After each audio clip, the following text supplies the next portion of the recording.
আলোচনার শুরুতে জানতে চাচ্ছি আল্লাহ পাক আপনাদেরকে কেমন রেখেছেন? আরো জোরে বলেন, কেমন আছেন? আলহামদুলিল্লাহ। ভালো তো থাকারই কথা, ভালো তো থাকারই কথা। ভালো থাকবেন না কেন? তার কারণ গত বছর এইরকম সময়ে কোরআনের মাহফিলগুলো করতে গেলে অনুমতির প্রয়োজন পড়তো কি না? অনুমতির প্রয়োজন পড়তো ওই সমস্ত মানুষের কাছ থেকে যেই সমস্ত মানুষকে যদি জিজ্ঞেস করা হয় একবার সূরা ফাতিহা পড়েন, পেটে বোমা মারলেও সূরা ফাতিহা ঠিক মতো বের হয় না। কথা বলেন ঠিক কিনা? অনুমতির প্রয়োজন পড়তো ওই সমস্ত মানুষদের কাছ থেকে যেই সমস্ত মানুষ বিসমিল্লাহ ঠিক মতো বলতেই পারে না। আল্লাহ পাক রহম করেছেন, আলহামদুলিল্লাহ। সম্মানিত উপস্থিতি, আমার হাতে যেটা দেখতে পাচ্ছেন এটা কি? কোরআন। এই কোরআনের মধ্যে কোনো ভুল আছে? ভুলের কোনো সন্দেহের অবকাশ আছে? কিচ্ছু নাই। যতক্ষণ কথা হবে আল্লাহকে সাক্ষী রেখে বলছি আপনাদের সম্মুখে, কোরআনুল কাইমের বাহিরে, সুন্নার বাহিরে, ইসলামের বাহিরে বাপদাদার কিচ্ছা কাহিনী কোনো গল্প হবে না। আপনারা যারা যারা শুনতে রাজি দুহাত তুলে আল্লাহকে দেখান।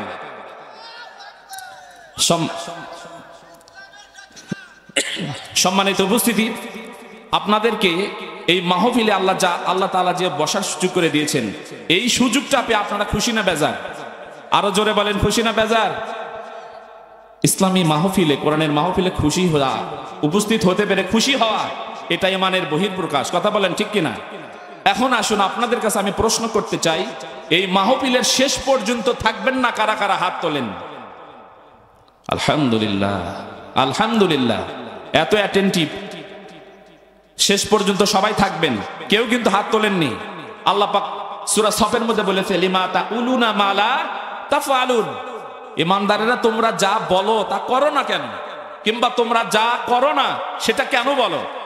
আপনারা কিন্তু বেঁধে গেছেন, আমি কিন্তু আপনাদেরকে বেঁধে নিলাম। লিমা তাকুলুনা মা লা তাফআলুন, যা বলো তা করো না কেন? আপনারা বলেছেন শেষ পর্যন্ত থাকবেন, থাকবেন না বলেছি, কেউ হাত তোলেননি, তার মানে থাকবেন। সুতরাং আমার বড় ভাই প্রধান আকর্ষণ, উনি আসবেন, ওনার আলোচনা শেষে আমরা যাব ইনশাআল্লাহ। এর ভিতর যাদের জরুরত প্রয়োজন হবে যাবেন, আবার সেরে সেরে চলে আসবেন। আসুন আমরা কোরআনুল কারীমের আলোচনা শুনবো ইনশাআল্লাহ। পবিত্র কোরআনুল কারীমের 114টি সূরার মধ্যে 31 নম্বর সূরা, সূরা লুকমান। কি সূরা বলেন? সূরা লুকমান। সূরা লুকমান থেকে আমি একটি আয়াতে কারিমা তেলাওয়াত করেছি। কয়টি? একটি। সূরা লুকমান মাক্কি সূরা। নবীজির হিজরতের পূর্বে মক্কার জীবনে এই সূরা লুকমানটি জিবরাইল আলাইহিস সালামের মাধ্যমে নবীজির কাছে অবতীর্ণ হয়েছেন, আল্লাহ পাক নাজিল করেছেন। এজন্য মক্কা জীবনের এই সূরাকে বলা হয় মাক্কি সূরা। এই সূরাতে আয়াত রয়েছে সর্বমোট 34টি। কতটি? আরো জোরে বলেন, কতটি? 34। রুকু রয়েছে 4টি। এই 34টি আয়াতের মধ্যে আপনাদের সম্মুখে তিলাওয়াতকৃত আয়াতের নাম্বার একদম শেষের আয়াত 34 নম্বর আয়াত। এই আয়াতের প্রেক্ষিতে এই আয়াতকে সামনে রেখে ধারাবাহিক আলোচনা করার চেষ্টা করব। প্রাসঙ্গিক আলোচনা চলে আসলে করার কিছু থাকবে না। আসুন পবিত্র কোরআনুল কারীমের সূরাতুল লুকমানের যে আয়াতটি আমি তেলাওয়াত করেছি 34 নম্বর, আল্লাহ পাক এই সূরা লুকমানের 34 নম্বর আয়াতটি কেন নাজিল করলেন? আমি যদি প্রশ্ন করি আপনারা এখানে কেন এসেছেন, এক বাক্যে সবাই বলবেন মাহফিল শোনার জন্য। কথা বলেন ঠিক কিনা? ঠিক তেমনি ভাবে সূরা লুকমানের 34 নম্বর আয়াত আল্লাহ পাক কেন দিলেন? বিশ্বনবীর একজন সাহাবী, মক্কা নগরীর প্রত্যন্ত অঞ্চল থেকে আগত। সাহাবীটির নাম হারেস ইবনে হাবসা। কি নাম বলেন? মুখস্থ করতে হবে, হারেস ইবনে হাবসা। এই হারেস ইবনে হাবসা মক্কা নগরীর প্রত্যন্ত অঞ্চল থেকে নবীজির খেদমত করার জন্য এসেছেন। দীর্ঘদিন নবীজির খেদমত করতে করতে করতে করতে বিশ্বনবীকে একদিন প্রশ্ন করলেন, ইয়া রাসূলুল্লাহ, আপনাকে আমি কিছু প্রশ্ন করতে চাই, আপনার কাছ থেকে আমি কিছু জানতে চাই। বিশ্বনবী বললেন, বলো। বিশ্বনবীর সাহাবী মক্কা নগরীর প্রত্যন্ত অঞ্চল থেকে আগত এই সাহাবী হারেস ইবনে হাবসা বিশ্বনবীকে বললেন, নবীজি আপনার কাছে থেকে আমার কিছু জানার রয়েছে। বিশ্বনবী বললেন, হাবসা তুমি বলো, কি প্রশ্ন করতে চাও, কি জানতে চাও? হারেস ইবনে হাবসা বললেন, ইয়া রাসূলুল্লাহ, আমি আপনার খেদমত করছি দীর্ঘদিন যাবত, আমার মনের মধ্যে প্রশ্ন জেগেছে নবীজি। প্রথম নাম্বার প্রশ্ন হলো, কিয়ামত কবে হবে? এই পৃথিবীটা ধ্বংস হয়ে যাবে, কিয়ামত কবে হবে ইয়া রাসূলুল্লাহ? এই প্রশ্নের জবাবটা আপনি দিবেন। নবীজি 2 নম্বরের প্রশ্ন, দীর্ঘদিন ধরে বৃষ্টি হয় না, আল্লাহর পক্ষ থেকে যখন আসমান থেকে জমিনের উপরে বৃষ্টি বর্ষণ হয়ে যায়, কোথাও বৃষ্টি হয় কোথাও হয় না। বান্দিগিতে বৃষ্টি হয়, কদমতলিতে হয় না, এরুলিয়াতে বৃষ্টি হয়, শিকারপুরে হয় না, বড় মহরে বৃষ্টি হয়, দুব্বাগাড়িতে হয় না। বিশ্বনবীকে বললেন, ইয়া রাসূলুল্লাহ, বৃষ্টি কখন হবে, কোন সময়ে হবে? বৃষ্টি হওয়ার টাইম টেবিলটা আমাকে জানায় দেন। বিশ্বনবী 2 নাম্বার প্রশ্ন, আসমান থেকে আল্লাহর পক্ষ থেকে রহমতের বৃষ্টি কবে হবে? নবীজি এই প্রশ্নের জবাব আপনি আমাকে দিবেন। 3 নাম্বার প্রশ্ন, নবীজি,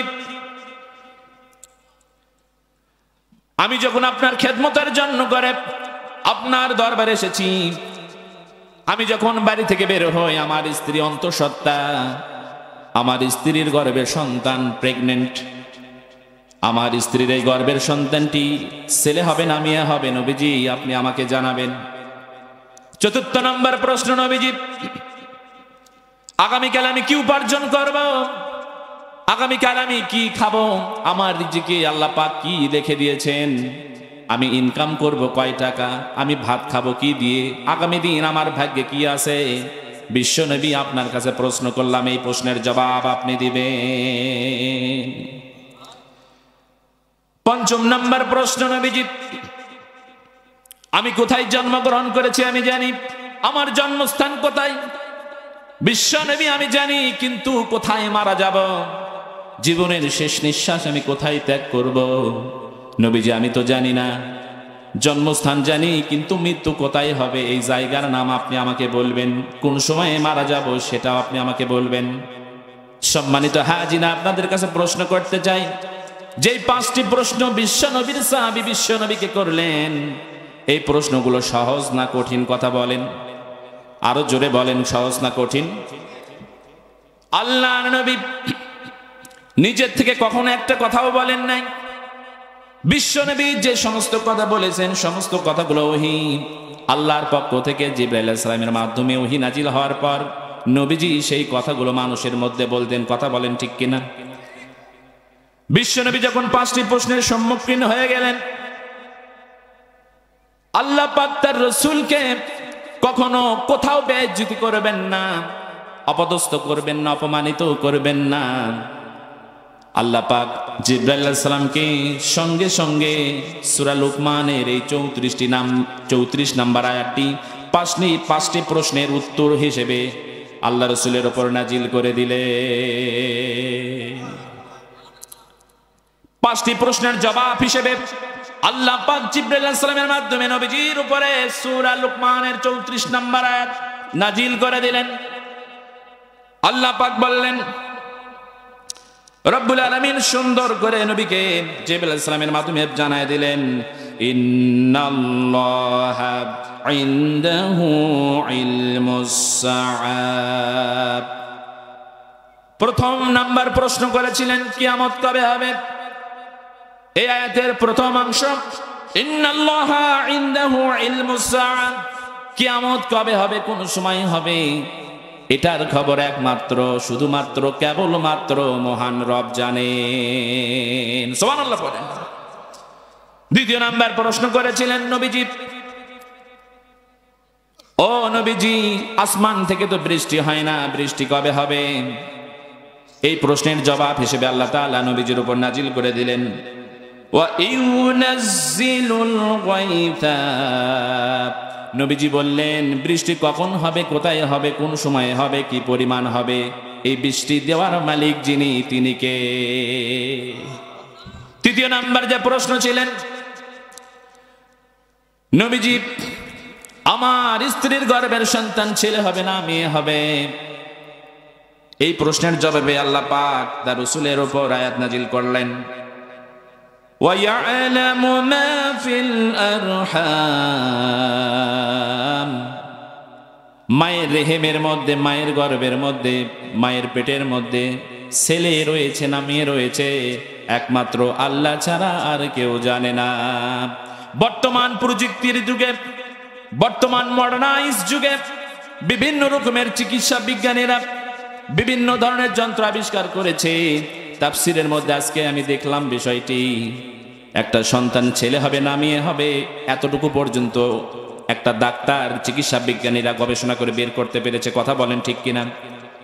সন্তান মেয়ে না ছেলেটা বোঝা যাবে, কিন্তু তাফসিরের মধ্যে যে বিষয়টি এসেছে সেটা হলো এই সন্তানটি নেককার হবে না বদকার হবে, এই সন্তানটি বিকলাঙ্গ হবে না ভালো সুস্থ সবল হবে, জন্ম লাভ না করা পর্যন্ত বোঝা যায় না। কথা বলেন, বোঝা যায় না।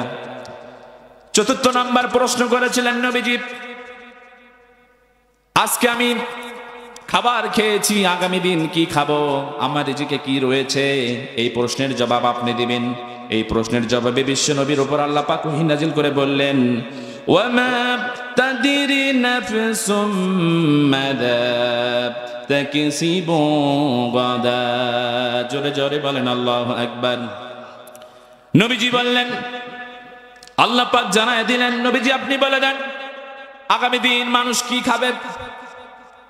এটা আল্লাহ পাক তার রিজিকের মধ্যে যা বরাদ্দ করে রেখেছেন এটাই সে পাবে। তার রিজিকে কি আছে সে আগে থেকে বলতে পারবেন না। কোন মানুষ তো দূরের কথা, বিশ্ব নবীরা, আল্লাহ রসুল সহ নবী রাসূলরাও পারবেন না। জবাব হয়ে গেলেন। পঞ্চম নাম্বার যে প্রশ্ন করেছিলেন, ইয়া রাসূলুল্লাহ আমি জন্ম লাভ করেছি কোথায়? সেখানকার জায়গার নাম আমার মনে আছে, আমি জন্ম লাভ যেখানে করেছি জায়গা চিনি, কিন্তু কোথায় মারা যাব, কোন অবস্থায় মারা যাব, কিভাবে মারা যাব, এই কথার এই প্রশ্নের জবাবে আল্লাহ পাক নবীকে জানায় দিলেন, ওয়ামা তাদরি নাফসুম বিআইয়ি আরদিন তামুত। কে কখন মারা যাবে, কোন অবস্থায় মারা যাবে, কোন কারণে মারা যাবে, হার্ট অ্যাটাক করে মারা যাবে না স্ট্রোক করে মারা যাবে, রোড অ্যাক্সিডেন্টে মারা যাবে না অসুস্থ হয়ে মারা যাবে, কিভাবে মারা যাবে আল্লাহ পাক ছাড়া কেউ জানে না। যার মৃত্যু যেখানে সেখানে তাকে যেতে হবে। সম্মানিত ভাইয়েরা, এরপর আল্লাহ বললেন, ইন্নাল্লাহা আলিমুন খাবীর, আল্লাহ সর্ব বিষয়ে সম্যক জ্ঞাত। সুবহানাল্লাহ।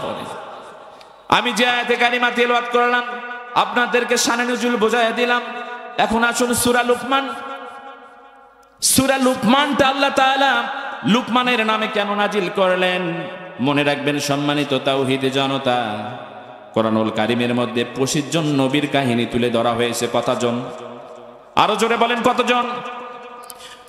লক্ষ লক্ষ নবী রাসূলের মধ্যে কেবলমাত্র শুধুমাত্র 25 জন নবী রাসূলের কথা কোরআনুল কারীমের মধ্যে বর্ণনা করা হয়েছে।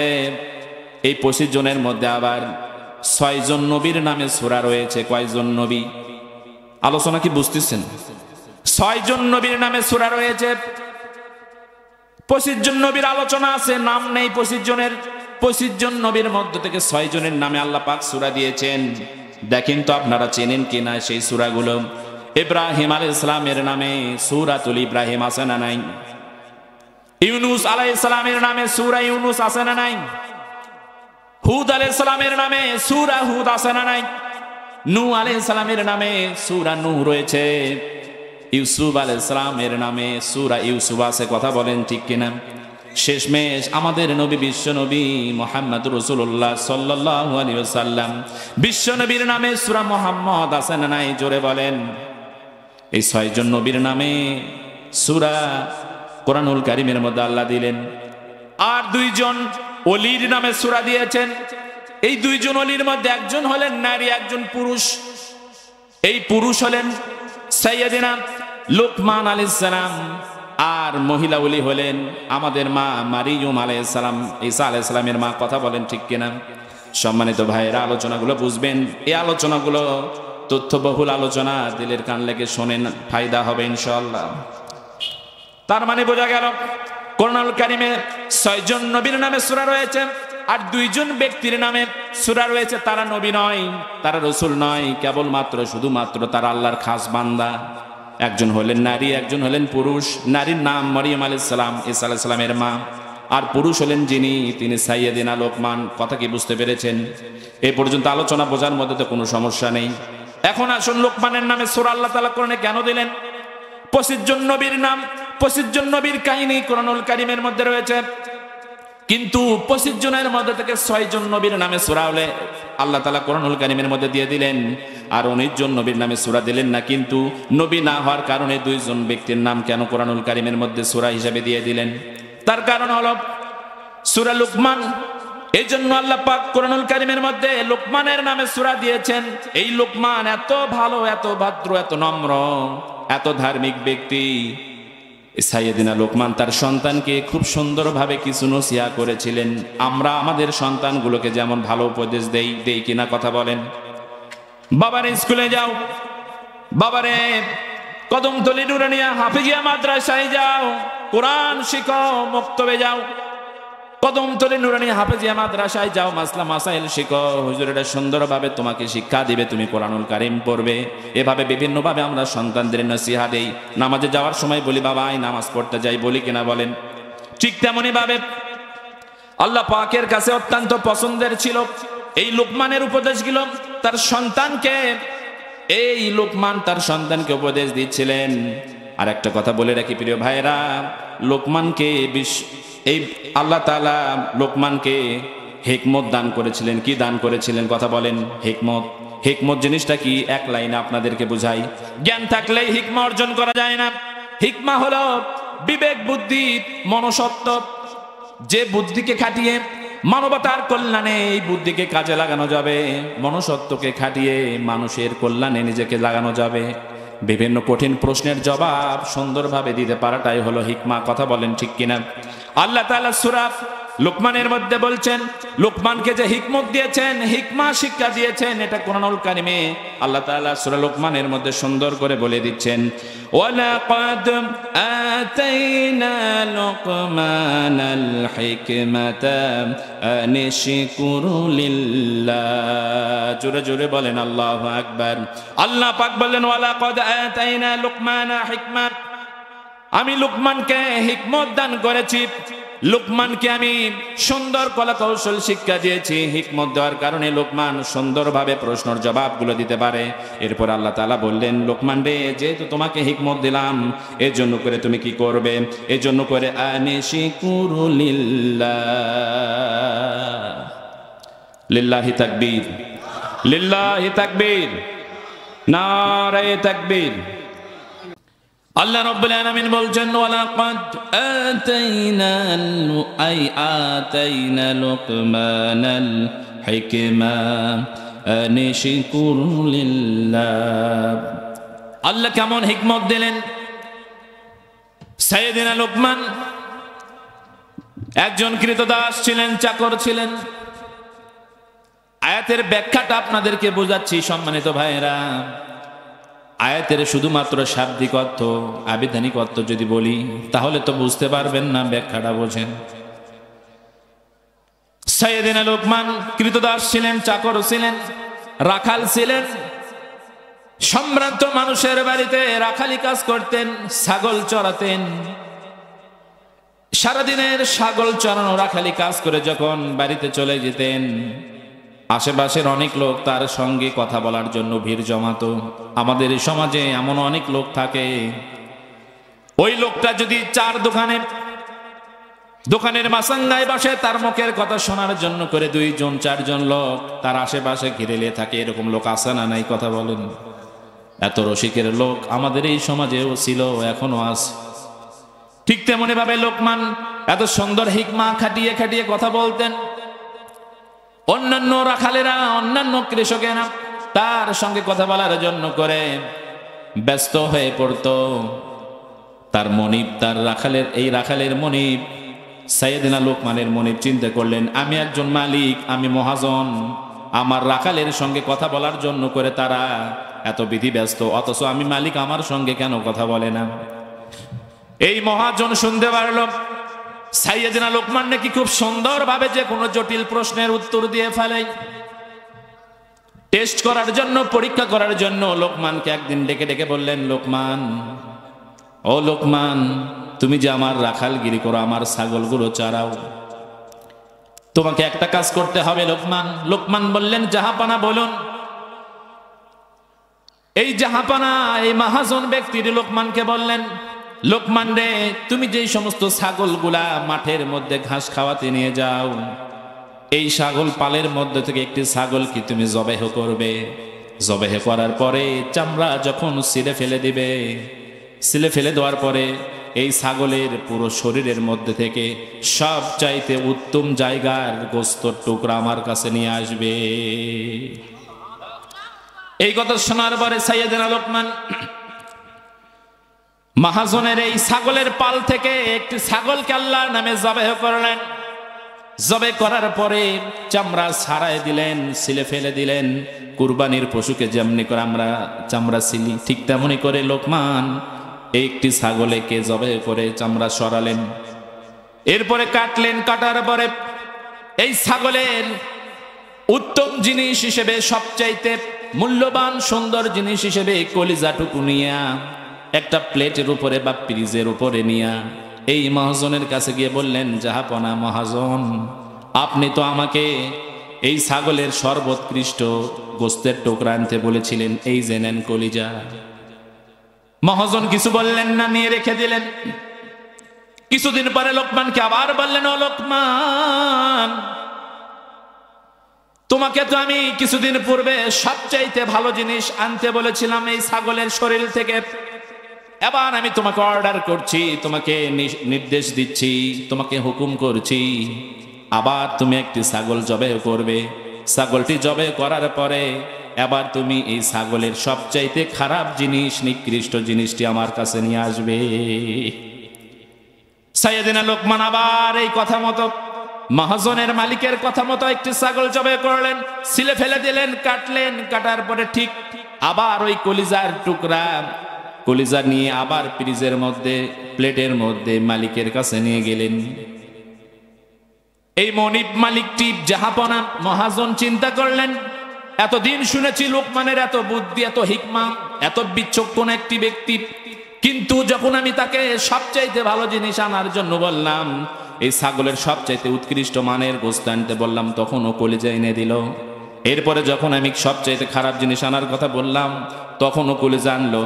এ তো আসলে হিকমা বোঝেই না। প্রশ্ন করলেন, লোকমান রে, তোমাকে তো আমি উত্তম জিনিস আনার কথা বললেও কলিজা আনলে, সবচাইতে নিকৃষ্ট জিনিস আনার কথা বললেও কলিজা আনলে, ব্যাপারটা কি বুঝলাম না। সাইয়েদনা লোকমান বললেন, জাহাপনা, শুধুমাত্র ছাগলের মধ্যে নয়, মানুষের মধ্যেও এমন একটি গোস্তের টুকরা রয়েছে, এই গোস্তের টুকরা যদি পচে যায় তার পুরো শরীরটাই পচে যায়।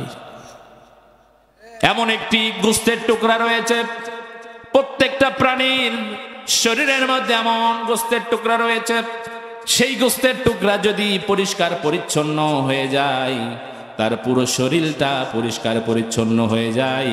ও মনিব, ও জাহাপনা, একজন মানুষের কলিজা যদি ভালো হয়, অন্তর যদি ভালো হয়, হৃৎপিণ্ড যদি ভালো হয়, হার্ট যদি ভালো হয়, পুরো শরীরটা তার জন্য ভালো। ভালো কলিজা দিয়ে ভালো কাজ করতে পারবে, ভালো কলিজা দিয়ে কোরআনের পথে থাকতে পারবে, ভালো অন্তঃকরণ দিকে, ভালো অন্তঃকরণ দিয়ে ভালো জিনিসগুলোই খুঁজে খুঁজে নেবে।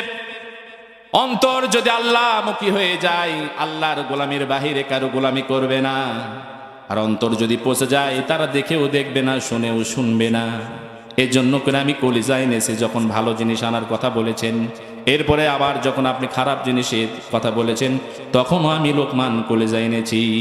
এই কথা শোনার পরে মনিবের, এই মালিকের, এই মহাজনের চক্ষু খুলে গেল।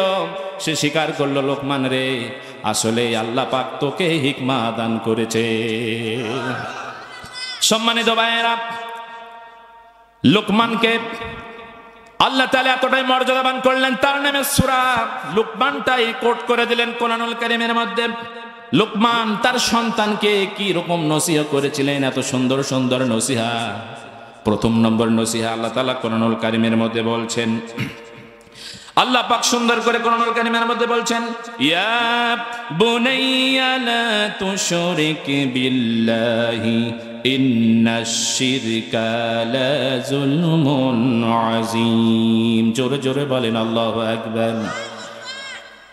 লোকমান বললেন, ইয়া বুনাইয়া, হে আমার কলিজার টুকরা সন্তান, হে আমার ছেলে, হে আমার কলিজার টুকরা ছেলে, লা তুশরিক বিল্লাহ, আল্লাহর সঙ্গে শরীক করো না, আল্লাহর সঙ্গে কাউরে শরীক করো না। ইন্নাশ শিরকা লা যুলমুন আযীম, নিশ্চয় শরীক হলো চরম অপরাধ। সন্তানকে প্রথম উপদেশ দিলেন, সর্বপ্রথম উপদেশ দিলেন, শিক্ষা দিলেন, ও সন্তান, কলেজার সন্তান, আল্লাহর সঙ্গে কারো শরীক করো না। তার কারণ হলো শিরক হচ্ছে শরীক করা, অংশীদারিত্ব করা, চরম অপরাধ, সবচাইতে মস্ত বড় একটি জুলুম, মস্ত বড় একটি জুলুম। আমার ভাইরা, দুইটা কথা এখানে আসলো, শিরক এবং জুলুম। শিরক কাকে বলে আলোচনা সংক্ষিপ্ত করছি আপনাদের বোঝানোর জন্য। শিরক হচ্ছে আল্লাহ পাক যা পারেন, আল্লাহ পাক দাঁত দিতে পারেন, আল্লাহ পাক যেটা নিয়ম করতে পারেন, নীতি নির্ধারণ করতে পারেন, আইন করতে পারেন, আল্লাহ পাকের সমকক্ষ কাউকে মনে করার নাম হলো শিরক। কথা বলেন। সন্তান দেওয়ার মালিক আল্লাহ পাক, সন্তান চাওয়ার জন্য যদি মহস্থানে যায়, শিরক হবে কি হবে না? আইন দেওয়ার মালিক আল্লাহ পাক, আল্লাহ পাক নিয়ম নীতি দিয়েছেন কোরআনের মধ্যে। ব্যক্তি জীবন, পারিবারিক জীবন, সামাজিক জীবন, অর্থনৈতিক জীবন, রাজনৈতিক জীবন আপনি কিভাবে চালাবেন আল্লাহ পাক কোরআনের মধ্যে দিয়েছেন। এই কোরআনুল কারীমের এই নীতি নির্ধারণে আইন নীতি যদি না নিয়ে মানুষের মন গড়া আইন দিয়ে চালান, তাহলে তো আপনি আল্লাহর সঙ্গে শরীক করলেন। কথা বলেন। সম্মানিত ভাইয়েরা আমার, ব্যাখ্যা দিতে গেলে মাথা গরম হয়ে যাবে, ওদিকে যেতে চাচ্ছি না, আমার ভাই বলবে। এরপরে আসুন, মস্ত বড় জুলুম। জুলুম জিনিসটা কি এক বাক্যে বোঝানোর জন্য বলছি। জুলুম হচ্ছে শরীয়তের পরিভাষায় যেখানে যে জিনিসটা থাকার কথা সেখানে সেটা না রাখার নাম জুলুম। টুপি রাখার জায়গা কোথায়? মাথায়। এই টুপিকে যদি আমি হাঁটুতে রাখি, টুপির উপর জুলুম করা হবে। কথা বলেন। সংসদে থাকবে কোরআন প্রেমিকেরা, সমাজের নেতৃত্ব দিবে রাসূলের আওলাদেরা, এই সমাজের মধ্যে নেতৃত্ব দেবে যাদের হাতে মানুষের অধিকার বঞ্চিত হবে না, রক্ষিত থাকবে। এই সমাজের মধ্যে যারা নেতৃত্ব দেবে তারা হবে নামাজি। এই সমাজের মধ্যে যারা নেতৃত্ব দেবে তারা হবে রাসূলের সুন্নাতধারী। এই সমাজের মধ্যে যারা নেতৃত্ব দেবে তারা হবে আল্লাহ প্রেমিক, আল্লাহ ভীতু, 5 ওয়াক্ত নামাজ পড়বে, কোরআন পড়বে, কোরআনুল কারীমের দাস শুনবে, মানুষদেরকে কোরআনের দিকে আহ্বান করবে। যেখানে যে জিনিসটা থাকার কথা সেখানে সে জিনিসটা না রাখার নামই হলো জুলুম। সংসদের মধ্যে আলিম ওলামা থাকার কথা, আল্লাহ ভীতু লোক থাকার কথা, কিন্তু দীর্ঘ 16টি বছর বিগত সময়ে নাচ গানের নর্তকী সংসদে ছিল। কথা বলেন ঠিক কিনা? মমতাজের মতো ফাইটটা যায় আপা, সংসদের উই কি বুঝবে? তাহলে এই সংসদের উপর জুলুম করা হয়েছে। সম্মানিত ভাইয়েরা, এখান থেকে যদি আলোচনাটা নিয়ে দীর্ঘ 1 ঘন্টা পার হয়ে যাবে, সেদিকে যাব না। আমার বিষয় আমাকে সংক্ষিপ্তভাবে টাচ দিতে হচ্ছে। তাহলে বোঝেন, সর্বপ্রথম লোকমান তার সন্তানকে বললেন, ও আমার বৎস, আমার সন্তান, আল্লাহর সঙ্গে শিরক করো না। কারণ শিরক হলো মস্ত বড় অপরাধ, মস্ত বড় জুলুম, আল্লাহ পাকের কাছে অত্যন্ত পছন্দের হয়েছে। এরপরে দ্বিতীয় নাম্বার যে ওসিয়তটা করলেন তার সন্তানকে, লুকমান তার সন্তানকে দ্বিতীয় নাম্বার যে ওসিয়ত করলেন, ووصينا الإنسان بوالديه حملته أمه الله أكبر। লুকমান বললেন, বেটারে, পিতামাতার সঙ্গে অবাধ্য আচরণ করা যাবে না, পিতামাতার সঙ্গে ভালো আচরণ করতে হবে। সূরা বনী ইসরাঈলের 23 নম্বর আয়াতে আল্লাহ পাক এই কথা আবারও বলেছেন, ওয়া বিল ওয়ালিদাইনি ইহসানা, তোমাদের পিতামাতার সঙ্গে তোমরা সম্মানজনক কথা বলবে, তাদের সঙ্গে তোমরা সৎ আচরণ করবে।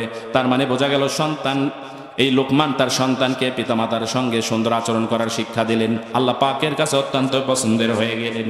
এরপরে তার সন্তানকে উপদেশ দিচ্ছেন, শিক্ষা দিচ্ছেন। সম্মানিত ভাইয়েরা, ইয়া বুনাইয়া ইন্নাহা ইন তাকু মিসকালা হাববাতিন মিন খারদালিন ফাতাকুন ফি মাখরাতিন আও ফিস সামাওয়াতি আও ফিল আরদ। সন্তানকে বলছেন, ও বৎস, ও কলিজার টুকরা সন্তান, এই জমিনে যা একটা সরিষার দানার চাইতেও ক্ষুদ্র, জাররা পরিমাণ, এই জিনিসটাও যদি আসমানের দিকে হারিয়ে যায়, এই শিলাগর্ভের নিচে, মাটির নিচেও যদি হারিয়ে যায়, আল্লাহ পাক সেই জাররা পরিমাণ ভালো কাজ অথবা খারাপ কাজকে তুলে ফেলে দিতে পারে। তার মানে বোঝালো, বাবারে, ছোট্ট একটা নেকির কাজ ছাড়া যাবে না। অপরাধ করা যাবে না, অপরাধ করলে তওবা করে ফিরে আসতে হবে। সম্মানিত ভাইয়ের, আল্লাহর কাছে অত্যন্ত পছন্দের হয়ে গেলেন। এরপরে চতুর্থ নাম্বার ওসিয়তটি করলেন, ইয়া বুনাইয়া আকিমিস সালাতা ওয়ামুর বিল মা'রুফি ওয়ানহাউ আনিল মুনকার। জোরে বলেন আল্লাহু আকবার। লুকমান তার সন্তানকে চতুর্থ নাম্বার ওসিয়ত করলেন, ইয়া বুনাইয়া, হে আমার কলিজার টুকরা সন্তান, আকিমিস সালাত, নামাজ কায়েম করো। পড়ার কথা কখনো বলে নাই, কথা বলেন। কায়েম করা হলো প্রতিষ্ঠিত করা। কায়েম শব্দের অর্থ হলো দণ্ডায়মান করা, সমাজের মধ্যে প্রতিষ্ঠিত করা। আমাদের এই সমাজে কাপড় পরা প্রতিষ্ঠিত আছে, কথা বলেন ঠিক কিনা?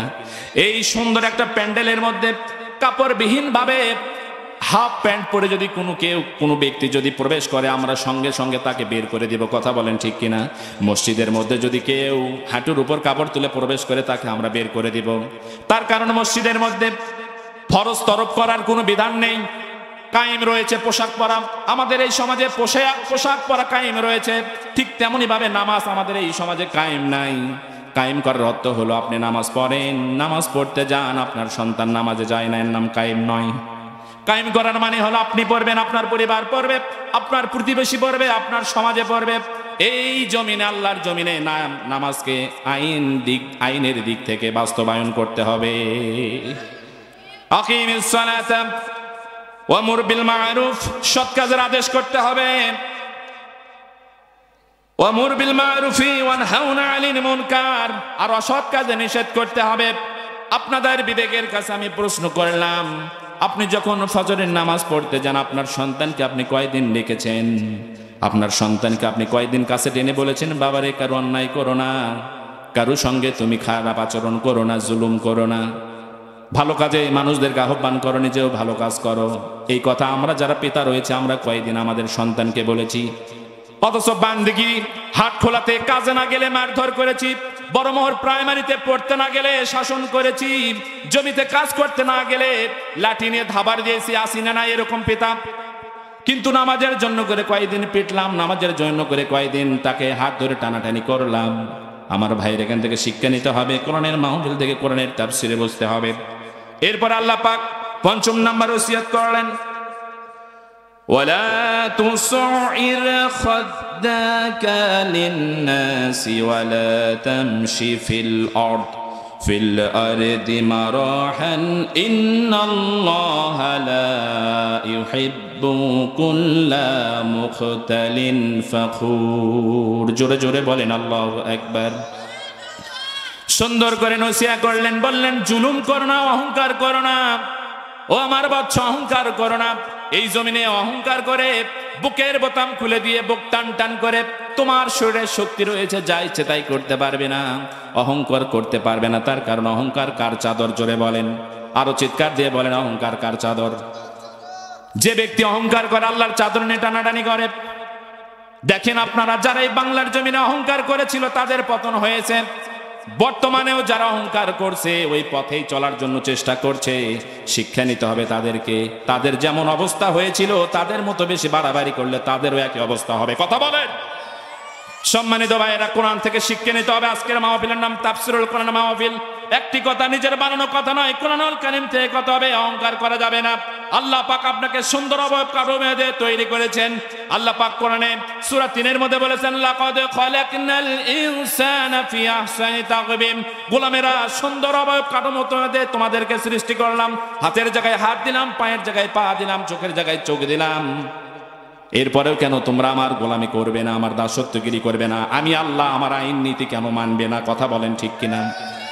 এই বাংলার জমিনে যারা চাকরি করেন, 10 বছর ধরে মনে করেন আপনি সরকারি একটি চাকরি করেন, এই চাকরিতে ইন টাইম 9টা থেকে 5টা পর্যন্ত আউট টাইম। বুকে হাত দিয়ে কোনো চাকরিজীবী বলতে পারবেন না এই 10 বছরের মধ্যে কোনো একদিন সময়ের হেরফের হয় নাই, কেউ বলতে পারবেন না। অথচ যেই সূর্য আজকে নয়, কালকে নয়, 1 বছর নয়, 2 বছর নয়, হাজার হাজার বছর পূর্ব থেকে, হাজার হাজার বছর আগে থেকে পূর্ব আকাশে উদিত হয়, পশ্চিম আকাশে অস্তমিত হয়ে যায়। এই সূর্য কোনোদিন 1 মিনিটের জন্য করে তো হেরফের করলো না। একই জমিতে আপনি গাছ লাগিয়ে দিয়েছেন, খেজুরের গাছ আর তেঁতুলের গাছ। তেঁতুলের গাছে তো কোনোদিন মিষ্টি ফল ধরলো না, খেজুরের গাছে কখনো তো টক ফল ধরলো না। এই বিধান কার হুকুম এটা? কথা বলেন। আল্লাহ পাক আপনাকে পুকুর ভরা মাছ দিলেন, ফসলের মাঠ ভরা ফসল দিলেন, অর্থ পয়সা যেটি যা প্রয়োজন দিলেন, তারপরেও কেন আল্লাহর হুকুম আপনি মানবেন না? একটা উদ্ভিদ, একটি গাছ, একটি পোষা প্রাণী আল্লাহর হুকুম মানে। দুঃখের ব্যাপার ভাইয়েরা, আল্লাহর গোলামেরা আল্লাহর কোরআনের হুকুম মানতে চায় না। আলোচনার লাইন ঠিক আছে। সম্মানিত ভাইয়েরা, এখন আসুন, বিশ্ব নবীকে কোরআনুল কারীম দিয়েছেন আল্লাহ পাক কি জন্য দিয়েছেন? সূরা ইব্রাহিমের মধ্যে বলেছেন আল্লাহ পাক, কোরআনের বাইরে কোনো কথাই হবে না। আল্লাহ পাক সূরাতুল ইব্রাহিমের প্রথমেই বলেছেন, কিতাবুন আনজালনাহু ইলাইকা লিতুখরিজান নাসা মিনাজ জুলুমাতি ইলান নূর। জোরে জোরে বলেন আল্লাহু আকবার। আল্লাহ বলছেন, কিতাবুন আনজালনাহু ইলাইকা লিতুখরিজান নাসা মিনাজ জুলুমাতি ইলান নূর। নবীজি, আপনাকে কোরআন দিয়েছি, আপনার উপর আসমানি কিতাব কোরআনুল কারীম আমি নাজিল করেছি একটি কারণে, যারা অন্ধকারের মধ্যে নিমজ্জিত এই সমস্ত মানুষগুলোদেরকে কোরআন দিয়ে দিয়ে বেছে বেছে আপনি অন্ধকার থেকে আলোর পথে যেন নিয়ে আসতে পারেন। কথা বলেন ঠিক কিনা? তাফসীরের মধ্যে এসেছে অন্ধকারের পথ আর আলোর পথ কি? অন্ধকারের পথ হলো, তাফসীরের মধ্যে এসেছে শয়তানের পথ, অন্ধকারের পথ, আলোর পথ হলো আল্লাহর পথ। তাহলে অন্ধকারের পথে আপনারা যারা যাচ্ছেন, কোরআন দিয়ে বারবার ডাকা হচ্ছে, আসুন ভাই কোরআনের পথে আসুন, আলোর পথে আসুন। আপনি কেন আমার উপর বিদ্বেষ ভাব দেখান? আপনি আমাকে তো বিদ্বেষ দেখালেন না, পবিত্র কোরআনকে বিদ্বেষ দেখালেন। কোরআনুল কারীম আল্লাহ তাআলা এই জন্য নাজিল করেছেন। আরো কয়েকটি কারণ রয়েছে, আমি সেদিকে আলোচনার বিষয় টানবো না। সম্মানিত ভাইয়েরা, আজকে কোরআনুল কারীমের মাহফিল থেকে আমাদের শিক্ষা নিতে হবে। কোরআন দিয়ে আমাদের ব্যক্তি জীবন সাজাতে হবে, পারিবারিক জীবন, সামাজিক জীবন, অর্থনৈতিক জীবন, রাষ্ট্রীয় জীবন কোরআন দিয়ে সাজাতে হবে। আপনাদেরকে একটা জিনিস আমি বোঝানোর জন্য বলছি, এই মোবাইলটা যখন আমরা কিনি, মোবাইল কেনার পরে মোবাইলের কভারের মধ্যে একটি ছোট্ট একটা বই থাকে। কথা বলেন ঠিক কিনা? নতুন মোবাইল যখন কিনবেন, ছোট্ট একটি নির্দেশিকা থাকে। তার কারণ ওখানে লেখা রয়েছে এই মোবাইল কিভাবে ব্যবহার করতে হবে, কোন বাটনে ক্লিক করলে ফোন রিসিভ হবে, কোন বাটনে ক্লিক করলে ফোনটা কেটে যাবে, কোন বাটনে ক্লিক করলে ক্যামেরা ওপেন হবে, কোন বাটনে ক্লিক করলে অডিও ভিডিও চলে আসবে, কোন বাটনে ক্লিক করলে ক্যালকুলেটর চলে আসবে, টর্চ লাইট চলে আসবে। কথা বলেন ঠিক কিনা? এই কোরআনুল কারীমের ঠিক তেমনই ভাবে একটা মোবাইল কেনার পরে যেমন নির্দেশিকা দেয়, আপনি এখন চিন্তা করেছেন লাল বাটনে ক্লিক করলে ফোন কেটে যাবে, সবুজ বাটনে ক্লিক করলে ফোনটা রিসিভ হবে, কিন্তু মনে মনে একদিন চেষ্টা করলেন আজকে একটু ব্যতিক্রম করে দেখব। ব্যতিক্রমটা কেমন ভাইয়েরা বুঝুন। আপনি চিন্তা করলেন আজকে লাল বাটনে ফোনটা আমি রিসিভ করব আর সবুজ বাটনে ফোনটা কেটে দিব। সম্ভব? কথা কি বোঝেন না? সম্ভব? আপনি যদি কিয়ামত পর্যন্ত চেষ্টা করেন লাল বাটনে ক্লিক করে ফোন রিসিভ করব, কিয়ামত হয়ে যাবে, তারপরেও আপনি রিসিভ করতে পারবেন না। তার কারণ যে নির্দেশিকা, যে বই, যে এই মোবাইলটা ব্যবহার করার জন্য করেছে গাইড, এই গাইডের মধ্যে দেওয়া রয়েছে এই লাল বাটনে ক্লিক করার সঙ্গে সঙ্গে আপনার ফোনটা কেটে যাবে। আপনি চিন্তা করলেন লাল বাটনে আমি ক্লিক করে রিসিভ করব, কিয়ামত হয়ে যাবে, হবে না। আবার চিন্তা করলেন সবুজ বাটনে ক্লিক করে ফোন কেটে দেব। আপনাকে কেউ ফোন দিলে আপনি সবুজ বাটনে ক্লিক দিবেন, কেটে যাওয়ার পরিবর্তে সঙ্গে সঙ্গে রিসিভ হয়ে যাবে। কথা বলেন। তার কারণ বোঝা গেল একটা মোবাইল চালানোর জন্য করে আল্লাহর সৃষ্টি মানুষ যদি নিয়ম নীতি তৈরি করতে পারে, নির্দেশিকা গাইড বই তৈরি করতে পারে, এখানে কিভাবে কি চালাতে হবে আপনি বুঝে পারেন, তাহলে আমাকে আপনাকে যে আল্লাহ তাআলা সুন্দর অবয়ব কাঠামোতে তৈরি করলেন, আমার ব্যক্তিগত জীবন, পারিবারিক জীবন, সামাজিক জীবন, রাষ্ট্রীয় জীবন কেমন ভাবে চালাতে হবে, বিচার বিভাগ কেমনে চালাতে হবে, শাসন বিভাগ কেমনে চালাতে হবে, ইউনিয়ন পরিষদ কেমন ভাবে চালাতে হবে, উপজেলা পরিষদ কেমন ভাবে চালাতে হবে, কোরআনুল কারীমের মধ্যে আল্লাহ পাক দিছে কি দেয় না। আপনি চিন্তা করতেছেন আমি মানব রচিত আইন দিয়ে এই দুনিয়ায় শান্তি কায়েম করব। আল্লাহর কোরআন সাক্ষী, ওয়াল্লাহি ওয়াল্লাহি ওয়াল্লাহি মানব রচিত আইন দিয়ে এই সমাজে কখনো শান্তি কায়েম হবে না। শান্তি কায়েম করতে হলে কোরআনের বিধানের কাছে আপনাকে আসতেই হবে। এই কথা শোনার পরে যদি ভাই আপনি আমার উপর রাগ করেন, সঙ্গে সঙ্গে ইমানের নাম থেকে আপনার নাম খারিজ। কথা তো অন্যকে। সম্মানিত ভাইয়েরা, বুঝলে বুঝ পাতা, না বুঝলে খোসকার পাতা। কোরআনুল কারীমের মাহফিল কোরআন থেকেই কথা হবে। আসুন আমরা সামনের দিকে আগাই। সূরা লুকমানের যে আলোচনাটা আমি করছিলাম, লোকমান এত সুন্দর উপদেশ তার সন্তানকে দিয়েছিলেন, যার কারণে আল্লাহ পাকের কাছে অত্যন্ত পছন্দের হয়েছিল। পছন্দ হওয়ার কারণে লোকমানের নামে আল্লাহ পাক আমাদেরকে মডেল হিসেবে, পিতাদের জন্য মডেল হিসেবে সূরা লোকমান, লোকমানের নামে কোরআনুল কারীমের মধ্যে দিয়ে দিলেন। আমরা যখন মারা যাব, এই পৃথিবী থেকে যখন মারা যাব,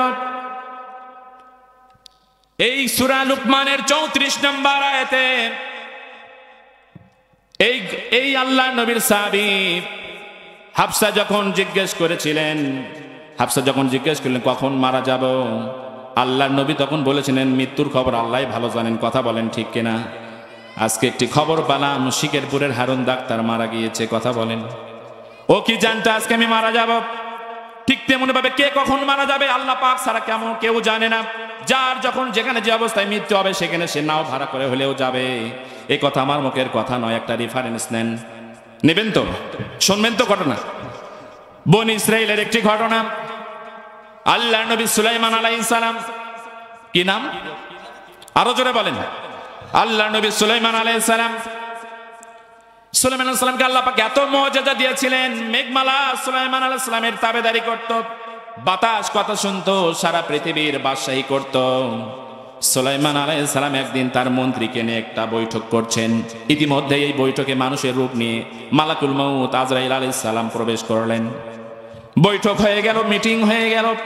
মিটিং থেকে যাওয়ার সময় মালাকুল মউত আজরাইল আলাইহিস সালাম ফেরেশতা মানুষের রূপধারী যাওয়ার সময় এই সুলাইমান আলাইহিস সালাম সুলাইমান নবীর মন্ত্রীর দিকে একটু বাঁকা চোখে তাকালেন, চোখ বড় বড় করলেন। আমরা যখন কোনো মানুষের দিকে আর চোখে তাকাবো অবশ্যই কিন্তু এর পিছনে কোনো রহস্য আছে। কথা বলেন ঠিক কিনা? চোখ বড় বড় করে তাকাইছে আর চোখে তাকাইছে। এই উজিরটি সুলাইমান আলাইহিস সালামের উজির, এই মন্ত্রীটি ভয় পেয়েছে। মালাকুল মউত মানুষের রূপধারী চলে গিয়েছেন। হযরতে সুলাইমানকে জিজ্ঞেস করলেন তার মন্ত্রী, ও আল্লাহর পয়গম্বর সুলাইমান, এতদিন মিটিং করলাম, এতদিন পরামর্শ করলাম, বৈঠক করলাম, এই আগন্তুক ব্যক্তিকে কখনো তো দেখি নাই, এই ব্যক্তিটিকে? আল্লাহর নবী সুলাইমান বললেন, ও আমার মন্ত্রী, এই ব্যক্তি সাধারণ কোনো ব্যক্তি নয়, এই ব্যক্তি হলেন হযরতে মালাকুল মউত আজরাইল ফেরেশতা।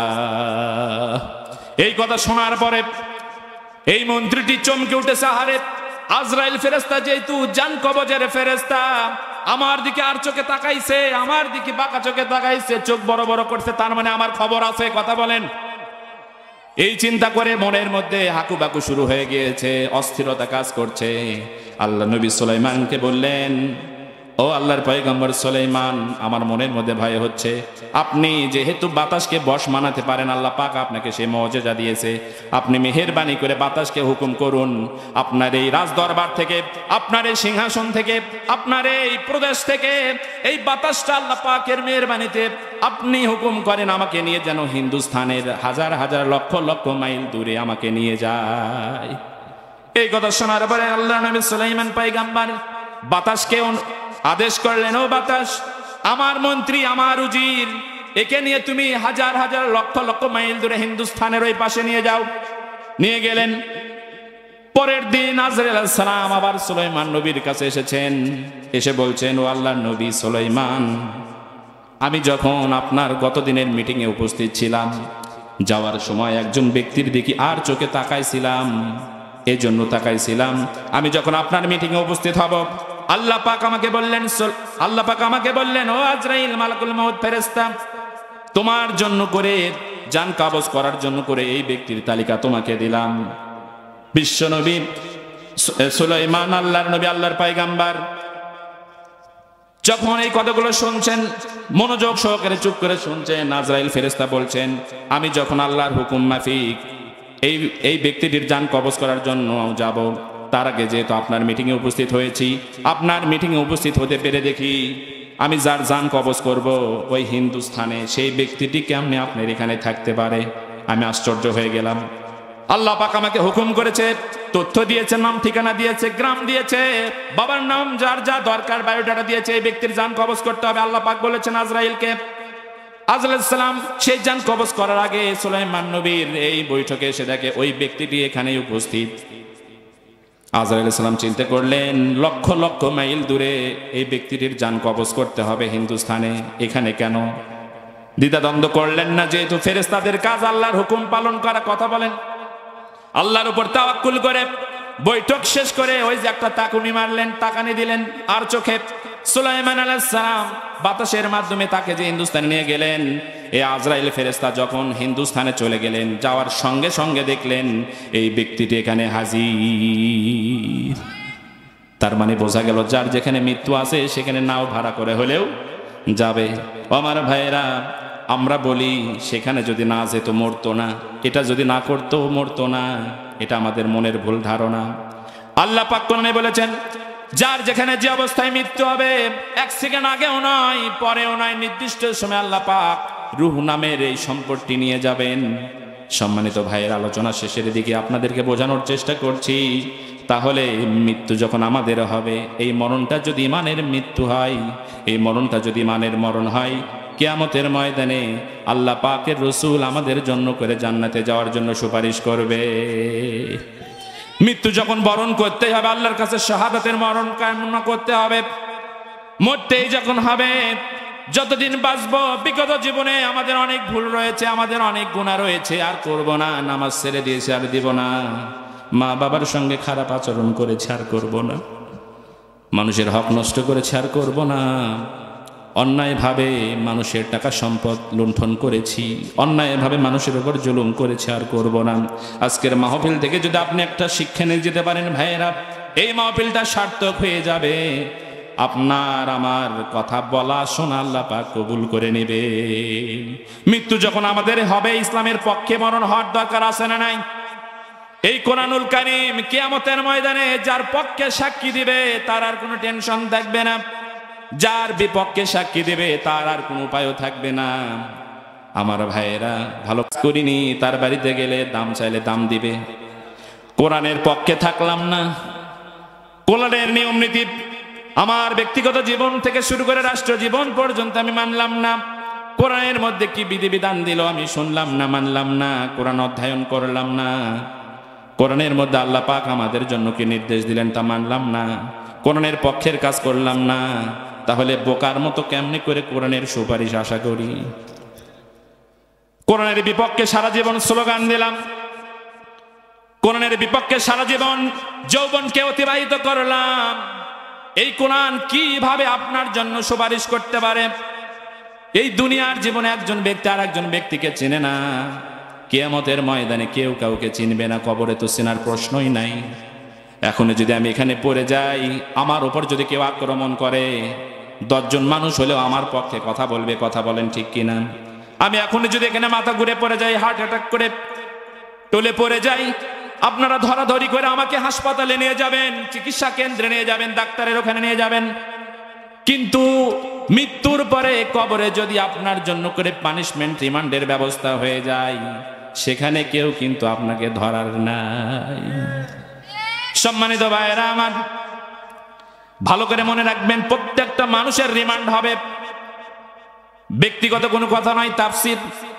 প্রত্যেকটা মানুষের রিমান্ড হবে।